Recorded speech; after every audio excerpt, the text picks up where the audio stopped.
એક મહત્વપૂર્ણ સમાચાર મળી રહ્યા છે સુરતથી, તેની પર નજર કરીએ। સુરતના વરાછા વિસ્તારમાં એક મોટી બબાલ થઈ છે, જેમાં બાઇક ચાલકને કાર અડી જતા મામલો ખૂબ જ વિચક્યો હતો।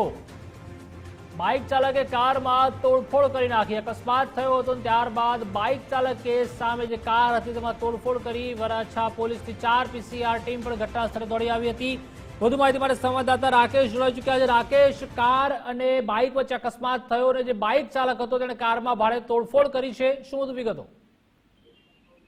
જે ઘટનાની વાત કરવામાં આવે તો વરાછા વિસ્તારમાં આવેલા ઈશ્વર કૃપા સોસાયટી નજીક આ ઘટના બનવા પામી છે કે જ્યાં બે લોકો વચ્ચે સામાન્ય અકસ્માતની ઘટનાને લઈને બોલાચાલ થઈ હતી। સામે કાર અડી જતા અને આ બબાલ જે છે તે મારામારીમાં પરિણમી હતી। એક પક્ષે બીજા પક્ષના કારનો ભૂક્કો બોલાવી દીધો હતો, જ્યારે કારના કાચ તોડી નાખતા અરાજકતા વધી હતી। એટલું નહીં, વરાછા પોલીસની 4 PCR વાહન સહિતનો કાફલો તાત્કાલિક ઘટનાસ્થળે દોડી ગયો હતો અને બંને પક્ષોને સમજાવવામાં આવ્યા હતા અને મામલો ઠારે પાડ્યો હતો। જોકે હાલ આ સમગ્ર મામલો છે તે વરાછા પોલીસ મથકે પહોંચ્યો છે। જોકે ઘટનાની અંદર કોઈ વ્યક્તિને જાનહાનિ ન થતા હાલ તો સમગ્ર મામલે વરાછા પોલીસે આગળની તપાસ હાથ ધરી છે।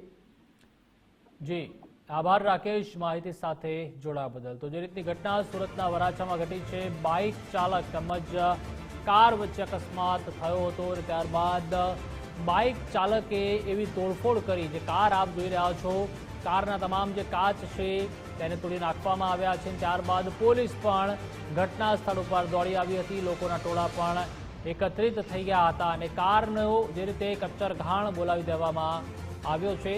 ઘર્ષણને પગલે પોલીસની ટીમ પણ ઘટના સ્થળ પર દોડી આવી હતી। 4 PCR વાહન ત્યાં આવી પહોંચી હતી, સાથે જ લોકોના ટોળા પણ એકત્રિત થઈ ગયા હતા। તો એ 2-3 લોકો છે